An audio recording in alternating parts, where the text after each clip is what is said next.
नमस्कार। आपका स्वागत है देश परदेश संवाद चैनल में।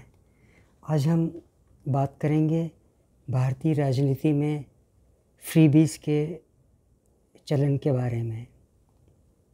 इसके पहले कि हम भारत के संदर्भ में बात करें, मैं आपका ध्यान श्रीलंका की ओर भी ले जाना चाहता हूँ। श्रीलंका में आज जो जनता के बीच में इतनी बेचैनी नज़र आ रही है, वो एक्चुअली जो आंदोलन था एक वो आर्थिक आंदोलन के रूप में शुरू हुआ था और बाद में चलकर उसने राजनीतिक रूप ले लिया। सरकार तो बदल गई, लेकिन वहाँ के आर्थिक हालत सुधरेंगे या नहीं, ये भी कहा नहीं जा सकता है। और इस आर्थिक बदहाली का कारण वहाँ पर कुछ साल पहले हुए चुनावों में गोटबाया राजपक्षे की सरकार जो वहाँ पे थी, उसने ऐसे लोक लुभावन वादे किए और वोट बटोरने के बाद में जब उन्होंने वो टैक्सेशन कम करना चालू किया चुनावी वादों के अनुसार, तो उनकी आर्थिक स्थिति बदतर हो गई।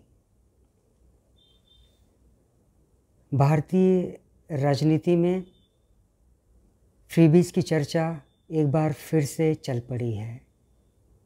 ये चर्चा हाल में तब लाइमलाइट में आई जब गत 4 जुलाई को अहमदाबाद में अरविंद केजरीवाल ने कहा कि 24 घंटे फ्री में बिजली देना एक जादू है और ये जादू सिर्फ मुझे आता है और किसी को नहीं आता।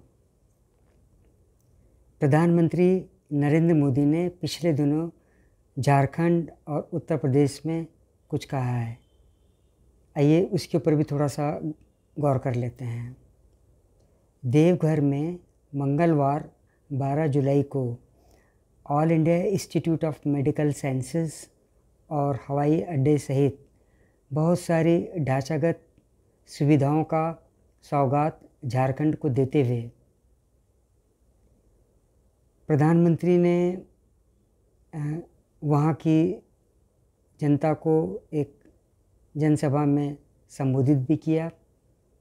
ये सारी परियोजनाएं लगभग 16,800 करोड़ रुपए की हैं। प्रधानमंत्री ने इस जनसभा में कहा कि मुफ्त बिजली और मुफ्त बस सफ़र जैसे वादों से लोगों को सावधान रहना चाहिए। उन्होंने कहा कि इस तरह के वादे एक दिन जनता को ही कंगाल करते हैं। प्रधानमंत्री ने कहा कि शॉर्टकट का नतीजा है कि भारत के साथ आज़ाद हुए देश आज बहुत आगे निकल चुके हैं। प्रधानमंत्री मोदी शनिवार 16 जुलाई को उत्तर प्रदेश के बुंदेलखंड में थे। अवसर था प्रदेश के 296 किलोमीटर लंबे छठे बुंदेलखंड एक्सप्रेसवे का उद्घाटन का। उत्तर प्रदेश एक्सप्रेसवे औद्योगिक विकास प्राधिकरण, जिसे यूपीडा भी कहते हैं, उसने इस एक्सप्रेसवे को लगभग 14,850 करोड़ रुपए में बनाया है। ये एक्सप्रेसवे चित्रकूट से इटावा को जोड़ेगा और ये 7 जिलों से होकर के गुजर रही है। इस मौके पर प्रधानमंत्री ने कहा कि हमारे देश में मुफ्त की रेवड़ियाँ बांटकर वोट बटोरने का कल्चर लाने की कोशिश हो रही है। ये रेवड़ी कल्चर देश के विकास के लिए बहुत घातक है। मुफ्त की बिजली अर्थव्यवस्था को तगड़ा करंट मार सकती है। मुफ्त की बिजली की जो राजनीति है वो देश को एक अंधकार की तरफ धीरे धीरे धकेल भी रही है।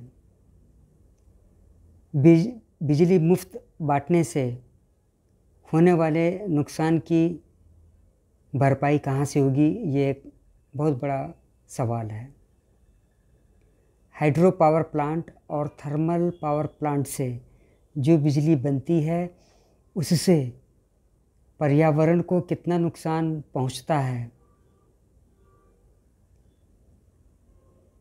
इसके बारे में ये मुफ्त में जो बिजली बांट रहे हैं, क्या वो लोग कुछ जानते हैं?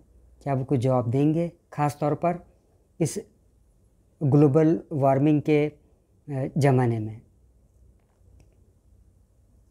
हमने अपने बचपन में बिजली बचाना अपने परिवार में सीखा है। जब ज़रूरत ना हो तो लाइट और पंखे तथा दूसरे उपकरण बंद कर दिए जाते हैं। लेकिन जब बिजली मुफ्त में मिलने लगे तो बिजली बचाने के बारे में कौन सोचता है? संसदीय प्रणाली वाले लोकतांत्रिक देशों में वेलफेयर स्टेट के नाम पर और सोशल सिक्योरिटी के नाम पर मुफ्त उपहार बांटने की एक परंपरा चलती आ रही है। इससे भारत भी अछूता नहीं रह गया है। यहाँ पर भी मुफ्त की राजनीति ने एक ऐसी डगर पार कर ली है जहाँ से वापस लौटना बहुत मुश्किल नज़र आता है। लेकिन ये मुफ्त उपहार योजना जो है देश को कभी भी श्रीलंका जैसे आर्थिक संकट में ढकेल सकती है। पहले से ही 5 या 6 भारतीय राज्य ऐसे हैं जहाँ पर कि खर्चे आमदनी से ज़्यादा हैं।